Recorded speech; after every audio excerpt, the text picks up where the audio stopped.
Hello and welcome back to study with Saurabh YouTube channel. आज के इस वीडियो में हम Bihar civil court clerk mains के लिए जो हमारी वोकेबलरी की सीरीज चल रही है उसके हम डे 7 को डिस्कस करेंगे।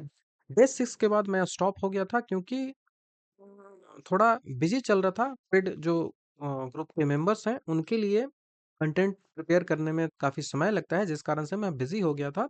बाकी हम इसको अब कंटिन्यू करते हैं डे 7 से। यह जो पूरी वोकेबलरी की जो सीरीज है, यदि आप इनको फॉलो करते हो तो आपको 10 से 12 मार्क्स जो है वो एकदम श्योर शॉट हो जाएगा। आपको 10 से 12 मार्क्स एकदम पूरी तरीके से आप ग्रहण कर सकते हो उस जो सिविल कोर्ट क्लर्क के एग्जाम में। ठीक है, तो बिना देर किए चलिए हम अपने वीडियो की शुरुआत कर लेते हैं। बाकी इसके पीडीएफ्स ये सब जो आपको चाहिए, तो इस बारे में मैं ऑलरेडी आपको जानकारी दे चुका हूँ। पीडीएफ चाहिए तो ये कर सकते हो। बाकी मेरे कोर्सेज भी इससे इससे संबंधित आते हैं। टेस्ट सीरीज चाहिए तो ये वाला आप फॉलो कर लो। जो ये वाला जो है वो फुल बैच चाहिए तो फुल वाला ये फॉलो कर लो। इसमें सारी चीजें आपको मिल जाएगी, अलग से कुछ भी करने का जरूरत नहीं पड़ेगा। बाकी आप एएसओ की तैयारी कर रहे हो विधानसभा की, तो उसके लिए ये है। बाकी आप पीडीएफ चाहते हो तो पीडीएफ के लिए मैंने ये वाला रखा है। और ओनली डिस्क्रिप्टिव आपको करना है तो ओनली डिस्क्रिप्टिव के लिए मैंने ये वाला रखा है। तो चलिए, बाकी आप टेलीग्राम चैनल को ज्वाइन कर सकते हो। यहाँ पे सारे पीडीएफ्स आपको मिल जाएंगे और इन सीरीज के जो सारे वीडियोस हैं उनको देखने के लिए आप इस जो प्लेलिस्ट है उसको फॉलो करिए। प्लेलिस्ट का लिंक है वो डिस्क्रिप्शन में मिल जाएगा। तो चलिए, ये हमारा डे नंबर 7 है। तो हमने 6 तक डिस्कस कर लिया था, जैसा आप लोग जानते हैं। यहाँ पे हम 30 जो है वो इडियम, 30 जो है वो ओडब्ल्यूएस को डिस्कस करेंगे। देखिए, ओडब्ल्यूएस जैसे ही आप डिस्कस करिएगा ना, तो ओडब्ल्यूएस के साथ ही आपका सिनोनिम सारा क्लियर होते चला जाएगा। और इडियम्स तो आपको 5 पूछे जाएंगे, तो आपको बहुत जरूरी है उनके सेंटेंस को समझना कि कैसा सेंटेंस जो है वो बनाया जाता है। बाकी जो डे 7 ये है, डे 8 जो आएगा ना, डे 8 में क्योंकि इसके साथ हम कंप्यूटर का जो एब्रिविएशंस होता है वो मैं डालता हूँ, तो उसके बाद कंप्यूटर का जो एब्रिविएशन इंपॉर्टेंट्स है वो खत्म हो जाएंगे। तो उसके बाद मैं इसमें हिंदी और हिंदी के जो वोकेबलरी है उनको भी ऐड करूंगा। और हिंदी के वोकेबलरी में आपको क्या-क्या चीजें मिलेंगी, तो हिंदी के वोकेबलरी में मैं सारी चीजें करवाऊंगा, लेकिन सबसे पहले हम करेंगे वर्तनी से, क्योंकि वर्तनी का प्रश्न काफी पूछा जाता है। तो हम वर्तनी करेंगे और वर्तनी के साथ ही पर्यायवाची करेंगे। ठीक है, पर्यायवाची जो शब्द होता है जिसको सिनोनिम कहते हैं इंग्लिश में, उनको हम करेंगे। तो चलिए, आज की वीडियो की हम शुरुआत करते हैं डे नंबर 6 की।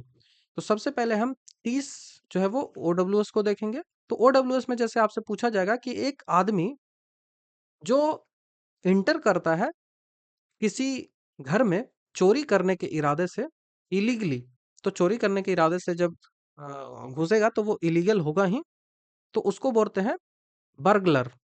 ठीक है, बर्गलर मतलब चोर या डाकू आप इसको कह सकते हो। तो the burglar broke into the house at midnight. ठीक है, ये विटू यूज किया गया है, तो आपको सेंटेंस फॉर्मेशन में ना ये सब चीजें ध्यान रखनी पड़ेगी, अदरवाइज आपके मार्क्स जो है वो काट लिए जाएंगे। ठीक है, तो क्योंकि मिडनाइट में है तो ये पास्ट टेंस में होगा, तो आपको ब्रोक यूज करना पड़ेगा। ठीक है, बाकी सेंटेंस अरेंजमेंट आपको आता होगा, नहीं आता है तो आप सीख नहीं सकते हो, सीधी सी बात है, कड़वी सच्चाई है ये। उसके बाद अहोल, एक जो सुरंग है जो जानवर अपने रहने के लिए बनाते हैं। एक जो होल है वो जानवर जो है, कोई एनिमल जो है, वो अपने ड्वेलिंग के लिए बनाते हैं, अपने रहने के लिए बनाते हैं। तो उसको कहते हैं ब्यूरो। ठीक है, ब्यूरो, BURROW। तो इस मिस स्पेल्ट में भी ये पूछा जा सकता है। Rabbit dig deep burrow to live safely underground. ठीक है, उसके बाद आता है गाय का जो रहने का स्थान होता है, काऊ जहाँ पे शेल्टर रहता है, काऊ जहाँ पे रहता है, उसको बोलते हैं बायरे। ठीक है, उसको बोलते हैं बायरे, BYRE। ठीक है, BYRE, बायरे। तो the farmer clean the Baire every day, every morning, day नहीं। ठीक है, उसके बाद आता है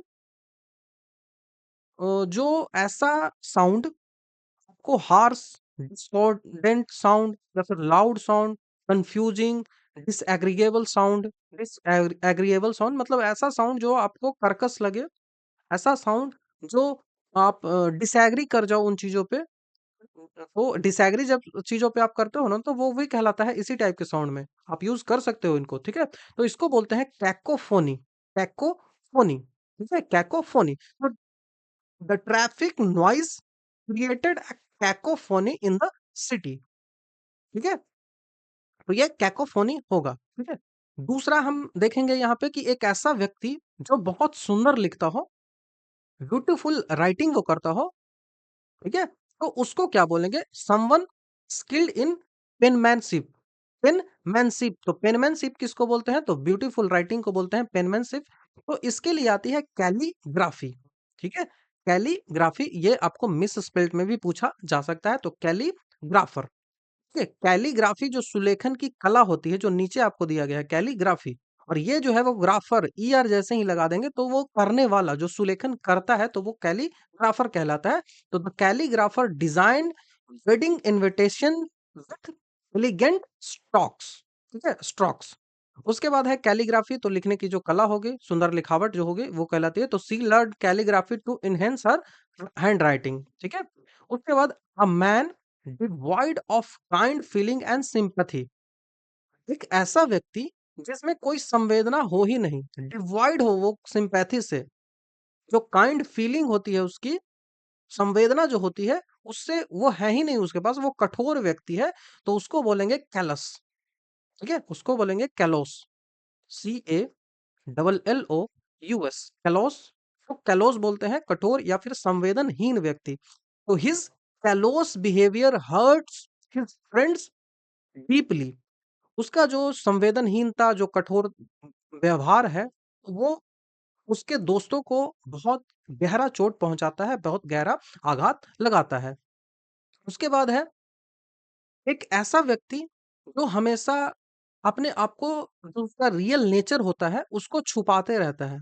ठीक है, that which makes it difficult to recognise something real nature. जब आपको किसी के रियल नेचर को आप पकड़ ही नहीं पाओगे, तो जो छल करता हो, जो भेष बदलता हो, तो उसको आप कह सकते हो कैमो कैमोफ्लेज। ठीक है, कैम्यूफ्लेज, आपको इसको कहना है कैम्यूफ्लेज। तो कैम्यूफ्लेज ये आपसे मिस स्पेल्ड में भी पूछा जा सकता है। तो कैम्यूफ्लेज मतलब होता है जो वेश बदल लेता हो, अपना नेचर है वो छिपा के रखता हो। तो the soldiers used camouflage to blend into the forest. आप देखते हो ना कि हरी घास में हो तो हरी उनकी जो है वो जो उनकी जो ड्रेसेस होती हैं वो हरी ही होती है, उनका जो यूनिफॉर्म होता है वो हरी ही होता है। Uniform not dress. ठीक है, तो ये आप अ, रख सकते हो। एक ऐसा व्यक्ति ना जो मनुष्य को ही खाता हो, ह्यूमन के मांस जो है उसको खाता हो, तो उसको बोलते हैं आदमखोर या फिर नरभक्षी भी कहा जाता है। तो इसके लिए आप यूज करोगे कि कैनिबल, डबल एन होता है। तो आपसे मिस स्पेल्ड में भी पूछा जा सकता है, तो कैनिबल। ठीक है, उसके बाद होता है कैनोफीलिया। कैनोफीलिया, तो कैनाइन जो दांत होता है वो कैसा होता है? वो इस तरह से आपका निकला होता है। तो कैनाइन दांत होना है, ये कुत्ते से जो भी चीज संबंधित होगे वो कैनो से संबंधित होगे। ठीक है, तो इस कारण से जब भी ये दिखे ना तो आप कुत्ता से जोड़ लीजिएगा उसको। ऐसे जो जिनके दांत रहते हैं ना, उसको जो है वो कैनाइन ही हमारे दांत को बोलते हैं, तो इसी से ये शब्द जो है वो बना है। तो कैनोफिलिया मतलब होता है कि कुत्ते से बहुत ज्यादा प्रेम होता है, तो जिसको डॉग से प्यार होता है वो कैनोफोनिया फिलिया कहलाता है। तो his cynophilia made him adopt a stray dog. ठीक है, डॉग्स, स्ट्रीट डॉग्स आप कह सकते हो। उसके बाद जो एक ग्रुप है, ग्रुप ऑफ पीपल जो एक साथ ट्रैवल करता है, खास करके आप कह सकते हो जो कारवां, इसको हिंदी में कारवां बोलते हैं। ठीक है, कारवां, तो कारवां बोल सकते हो या फिर यात्रा करने वाला समूह बोल सकते हो। अ हाउस और shelter for a of a guides. ठीक है, तो एक ऐसा समूह जो एक साथ यात्रा करता हो, तो यात्रा करने वाला समूह को कारवां कहते हैं। तो हिंदी इंग्लिश दोनों आप कारवां याद रख सकते हो, कारवां। ठीक है, उसके बाद हम 12th की ओर बढ़ते हैं। तो the Karwaan move through the dessert. ठीक है, जो मरुस्थल है, जो डिजर्ट है, उससे वो कारवां जो है वो ट्रैवल किया। उसके बाद the dead body of a animal. कोई एनिमल है, उसका डेड बॉडी को क्या कहते हैं? तो उसके डेड बॉडी को कहते हैं कारसिस। ठीक है, कारसिस। आपको मिस स्पेल्ड में पूछा जा सकता है क्योंकि डबल एस लगेगा। कार कैस। ठीक है, या फिर कार सेस, जो भी कर लो। कार कैस, कार कैस। तो मृत जंतु जो होता है, तो the lion fed on the carcass of deer, जो हिरन है उसके कार्कस पे उसका जो मृत शरीर है उस पे वो करता है। उसके बाद जो 13वां है कि समथिंग कंसीडर्ड वेरी इंपॉर्टेंट, कोई महत्वपूर्ण चीजें हैं, कोई मुख्य घटना हो तो उसको बोलते हैं कार्डिनल। ठीक है, कार्डिनल। तो कार्डिनल इसको कहते हैं, तो कार्डिनल आपको याद रखना है। ऑनेस्टी इज ए कार्डिनल विचर, ऑनेस्टी इज ए कार्डिनल विचर। तो कार्डिनल मतलब होता है महत्वपूर्ण या मुख्य। तो study is cardinal for students. उसके बाद होता है कार्डियो, जैसे ही आएगा तो वो हार्ट से रिलेटेड होगा और लॉजिस्ट उसका अध्ययन करने वाला, तो हार्ट रोग का जो विशेषज्ञ होता है उसको कार्डियोलॉजिस्ट कहते हैं। The cardiologist advise him to maintain a healthy diet. उसके बाद होता है कैरिकेचर, तो एक highly executed drawing of a person or thing to cause laughter. तो एक ऐसा व्यंग चित्र बनाया गया हो जिस जो विकृत हास्य चित्र जो बनाया जाता है ना, उसको बोलते हैं कैरीकल्चर, कैरीकेचर। ठीक है, तो कैरीकेचर इसको कहा जाता है, कैरीकेचर। तो कैरीकेचर मतलब हो गया व्यंग चित्र, आप समझ सकते हो इसको। तो the newspaper published a caricature of the politician. ठीक है। उसके बाद कार्निवोरस उसको बोलते हैं जो मांस खाता है, तो एनिमल्स दैट ईट मीट्स वो कार्निवोरस कहलाता है, carnivorous. Tigers and lion are carnivorous animals. उसके बाद होता है कार्टोग्राफर। कार्टोग्राफर तो मानचित्र जो तैयार करता है, नक्शा जो बनाता है उसको कार्टोग्राफर कहते हैं। तो the cartographer created a new world map. तो आपसे प्रश्न पूछा जाएगा कि अ पर्सन हु ड्रॉज और मेक्स मैप, उसको आप क्या कहोगे, तो उसको कार्टोग्राफर कहते हैं। ठीक है, कार्टोग्राफर। कार्टोग्राफी तो ये जो कला है ना, जो एबिलिटी है उसका मैप बनाने की, वो कहलाता है कार्टोग्राफी, नक्शा बनाने की कला। तो the cartography is essential for navigation. Navigation आपको करना है, खास करके अब तो बहुत ज्यादा जो है वो इक्विपमेंट्स आ गए हैं, बहुत ज्यादा टेक्नोलॉजी बढ़ गई है, लेकिन पहले ये जो है वो कार्टोग्राफी बहुत इंपॉर्टेंट थी। उसके बाद कार्टून। कार्टून आप जानते हो कि जो व्यंग चित्र होता है उसको कार्टून बोलते हैं, और इसके लिए ये वाला भी आप याद रख सकते हो। कौन सा मीनिंग था ये वाला? ठीक है, कारी catcher, carry catcher, carry catcher, ये भी और कार्टून दोनों आप याद रख सकते हो। तो कार्टून आपको याद रखना है। The cartoon is in the magazine made fun of corrupt leaders.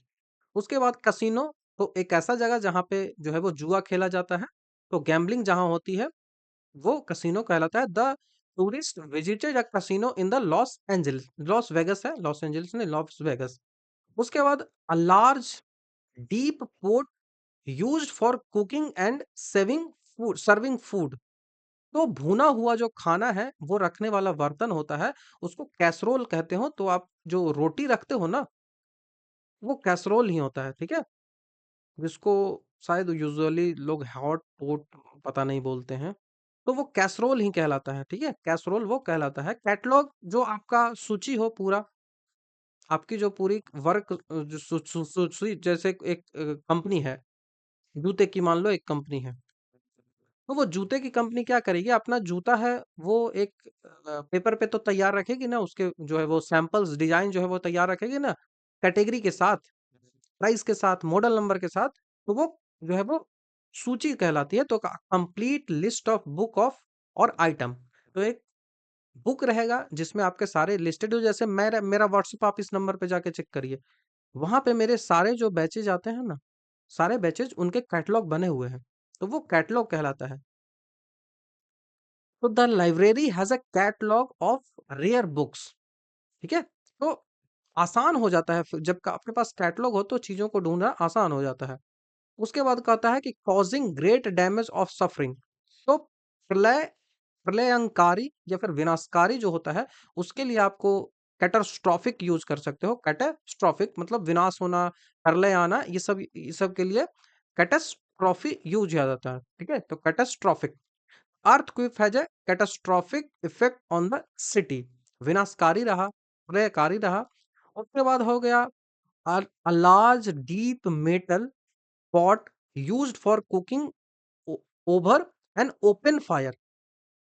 ठीक है, तो एक ऐसा बर्तन जो ओपन फायर में आप यूज़ करते हो, मतलब खुले जो आग में है उसमें यूज़ करते हो अपना जो खाना बनाने के लिए, ठीक है? तो उसको बोलते हैं कॉल्ड्रन, ठीक है? उसको बोलते हैं कॉल्ड्रॉन, कॉल्ड्रॉन उसको कहा जाता है। तो आपको याद रखना है, the which is steered portion in a cauldron. उसके बाद होता है घुड़सवारी, soldier who fight on the horseback. तो घोड़ा पे रहकर जो सेना रहती है उसको बोलते हैं कैवलरी, ठीक है? उसको कैवलरी बोलते हैं। बहुत ज्यादा इंपॉर्टेंट है, बहुत ज्यादा पूछा जाता है। तो the cavalry played a crucial role in the ancient battles. उसके बाद होता है कॉ, कॉ मतलब sound of a crow, crow का जो साउंड होता है उसको कॉ कहा जाता है।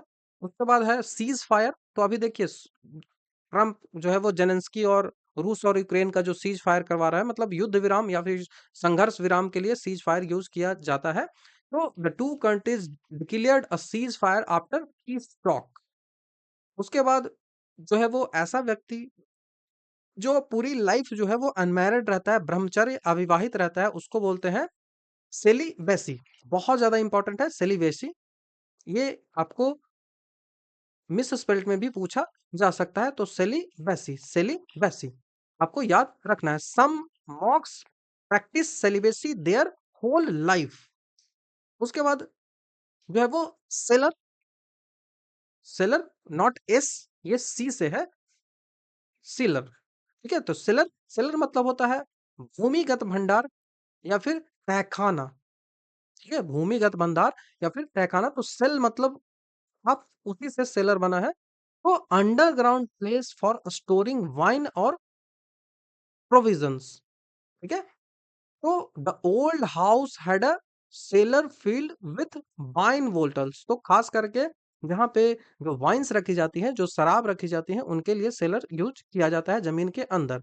सेमेट्री कब्रिस्तान होता है। A large buried, burial ground, burial मतलब दफनाना होता है, तो उसके लिए सेमेट्री जो है वो यूज किया जाता है। तो दे विजिटेड सेमेट्री टू पे रिस्पेक्ट टू देयर एंसेस्टर्स। उसके बाद यहाँ पे हमने 30 जो है वो ओडब्ल्यूज को फिनिश कर लिया है। अब हम इडियम एंड फ्रेजेस की ओर बढ़ते हैं। Be all one to, be all one to, make no difference, कोई फर्क ना रहना, कोई फर्क ना पड़ना। तो उसके लिए be all one to, it is all one to me. देखिए ये वन है ना वो चेंज होता रहेगा। It is all one to me whether we go by train or बस।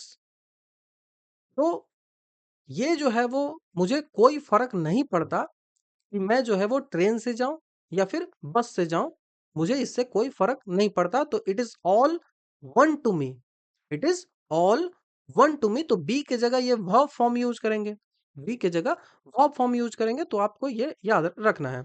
उसके बाद नेक्स्ट है be an old hat, be an old hat मतलब बी आउटडेटेड। बोलते हैं ना कि you are old hat, you are old hat मतलब आप आउटडेटेड होता। तो that fashion is an old hat now. यह जो फैशन है वो ओल्ड हैट हो चुका है, पुराना हो चुका है। तो ये आपसे पूछा जा सकता है, तो आपको याद रखना है। उसके बाद be behind the times, be behind the times ये वर्ब फॉर्म है, हर बार चेंज होते रहेगा। तो बिहाइंड द टाइम्स मतलब होता है ओल्ड फैशनड ही। तो दोनों यूज आप एक साथ कर सकते हो। तो he is behind the times when it comes to technology. Technology की जब बात आती है तो वो बहुत पुराने विचारों वाला है, वो इसका विरोध करता है। उसके बाद be born with a silver spoon in the mouth. तो बी आप बता रहा हूं ना कि ये वर्ब के लिए यूज होता है, तो ये हमेशा चेंज हो गया। तो born with a silver spoon in the mouth मतलब एक ऐसा व्यक्ति जो बहुत रिच फैमिली में जन्म लेता है, तो उसको बोलते हैं born, born with a silver spoon in the mouth. तो he never had to struggle because he was born with a silver spoon in his mouth. उसके बाद है डाउन विथ, उसके बाद है डाउन विथ। डाउन विथ मतलब होता है सफर करना। किसी चीज से आप सफर करते हो, तो खास करके जब बीमारी से आप सफर करते हो तो उसके लिए डाउन विथ यूज किया जाता है। तो she is down with fever today मतलब अभी वो जो है वो फीवर से जो है वो सफर कर रही है, फीवर से ग्रस्त है। तो डाउन विथ यूज होता है। उसके बाद होता है full of beans, full of beans मतलब पूरा ज्यादा इंथुजियास्टिक आप हो, बहुत ज्यादा आपको एनर्जी हो, तो full energy and life. The kids were full of beans, the kids were full of विंड एट द पार्टी, वो पूरा जोश, पूरे जोश था, पूरा इंथुजियास्टिक वो थे, ठीक है। उसके बाद glad to see the back of, glad to see the back of मतलब be happy when someone leaves. जब किसी से परेशान हो जाते हो ना, तो वो होता है ऐसा कि जब कोई चला जाता है तो आप बहुत खुश होते हो, ठीक है। तो किसी के जाने से जब आप प्रसन्न होते हो तो वो कहलाता है glad to see the back of, glad to see the back of. I was glad to see the back of that annoying guest, जो बार बार पूछते थे कि क्या चल रहा है, तो बोल दीजिए उसको कि फॉग चल रहा है, बार बार पूछेगा कि क्या कर रहा है, देर हो रहा है नहीं नौकरी करने में तुमको। तो ऐसे लोगों से दूर रहिए जो परेशान करते हैं, ठीक है। उसके बाद गोइंग प्लेसेस, गोइंग प्लेसेस मतलब इसका मतलब होता है सफलता की ओर जब आप आगे बढ़ते हो, जैसे आपने प्री का एग्जाम क्लियर कर लिया, तो आप एक सफलता की सीढ़ी पे पहुंच चुके हो। उसके बाद मेंस करोगे, फिर इंटरव्यू करोगे, तभी ना आपका सिलेक्शन होगा। तो जब आप सफलता की राह में आगे बढ़ते हो तो उसके लिए यूज होता है गोइंग प्लेसेस। तो बी टैलेंटेड एंड सक्सेसफुल, तो with her skill she is definitely going places in her career, मतलब सफलता की ओर वो आगे बढ़ती रहेगी, ठीक है, क्योंकि वो उसके पास टैलेंट है, उसके पास स्किल है, तो वो हमेशा आगे बढ़ते रहेगी। उसके बाद होता है इनफोर्स, इनफोर्स जैसे the law will enforce from 24 अप्रैल, ठीक है। जैसे आप बोलते हो ना कि पंचायती राज 24 अप्रैल से स्टार्ट हुआ था, तो आप ऐसा यूज कर सकते हो कि जो लॉ था वो 24 अप्रैल से इनफोर्स हुआ था। तो the new law will be in force for from next month, अगले मंथ से वो है वो इनफोर्स होगा। उसके बाद होता है व्हेन एन आइडिया और इमोशन इज एवरीवेयर, के लिए यूज किया जाता है in the air, in the air, इसका मतलब होता है हवा में होना, या फिर निर्णय जो है वो लंबित है, आइडिया जो है वो और जो आपका इमोशंस है वो हर जगह दिख रहा है। तो excitement was in the air before the festival, Holi आने वाली है, तो इससे जो है वो होते हैं ना कि हवा में खुशी का माहौल छाया हुआ है, तो वो यूज आप कर सकते हो। इन द रेड, ऑलरेडी मैंने इसको डिस्कस किया है जब हम इडियम एंड फ्रेजेस वाली सीरीज कर रहे थे। तो इसका मतलब होता है ऋण, जब कोई कर्ज में होता है, कोई डेब्ट में होता है, फाइनेंशियल लॉस में होता है, तो बोलते हैं उनको in red. After heavy losses, after heavy losses company in the red, in the red मतलब कि वो ऋण में है और आगे चल के वो बैंकरप्ट हो सकती है।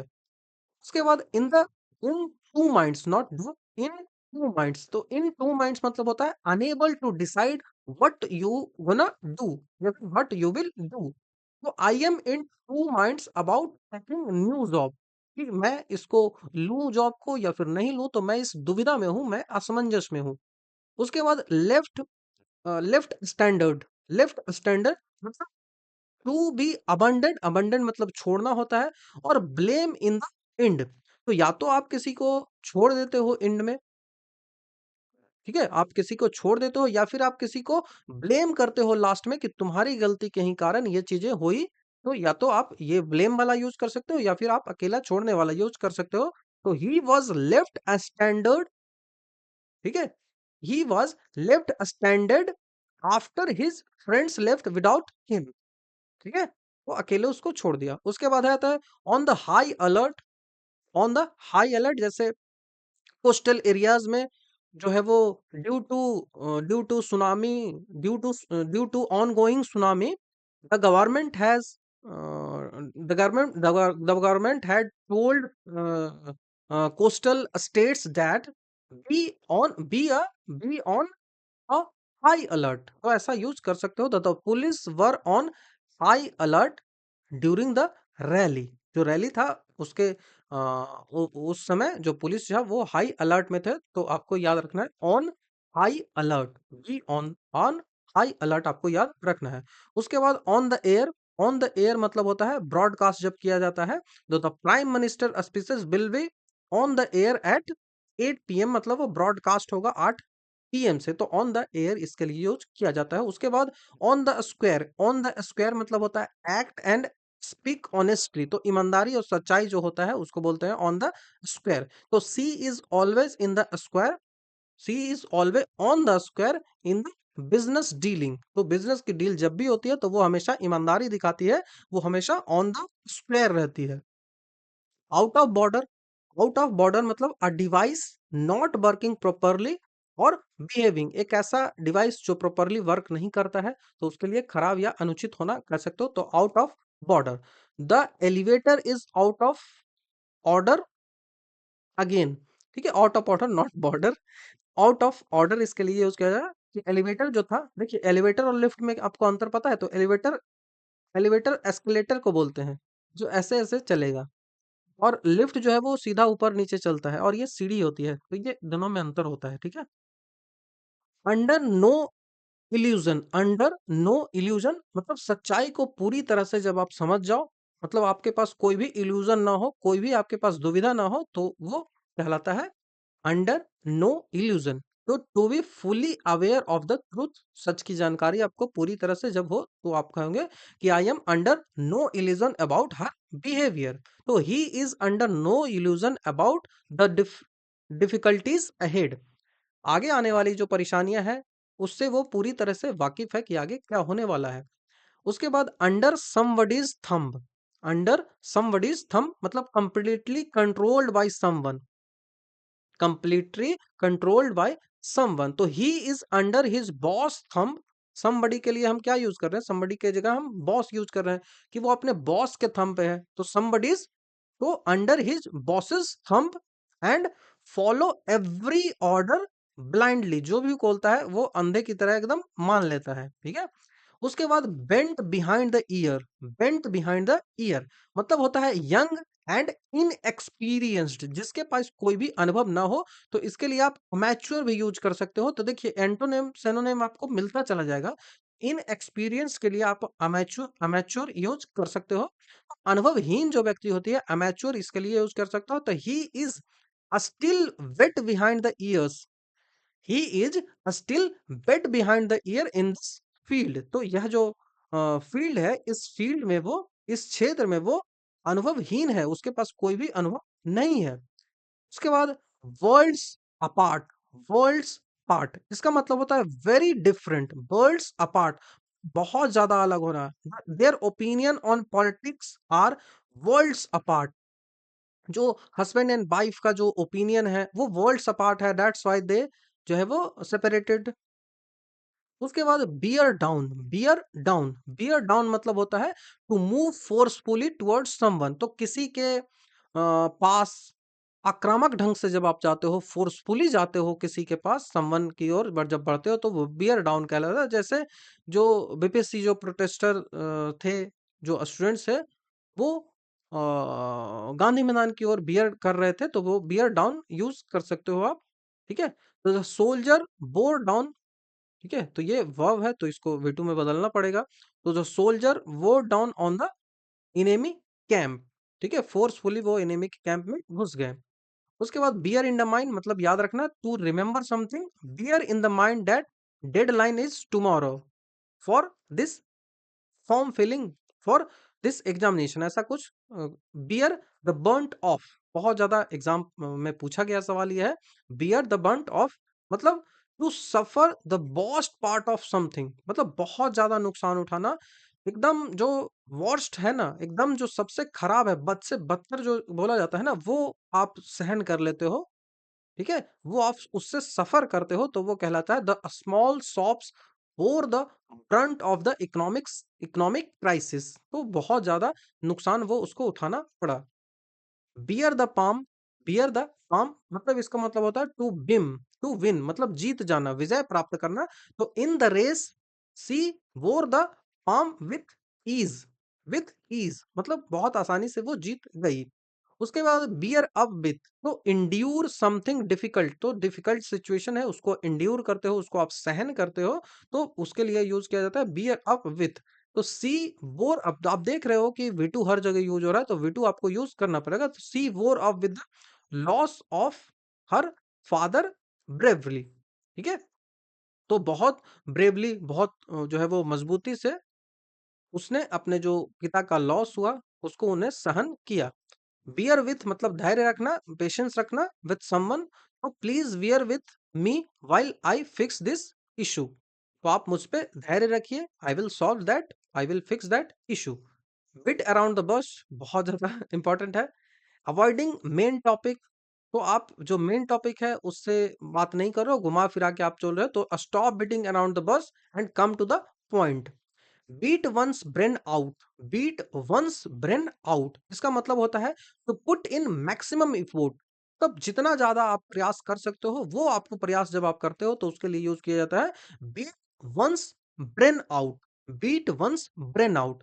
तो he wit his brain out to solve the puzzle, उसने अपना पूरा प्रयास लगा दिया कि कैसे भी करके इस पजल को सॉल्व कर देता हूं। उसके बाद बेड ऑफ रोजेस मतलब आसानी भरा जीवन, तो अ pleasant and easy situation, life is not always a bed of रोज। तो आप कई सारे एग्जांपल्स आपके दिमाग में आएंगे, आप यूज कर सकते हो।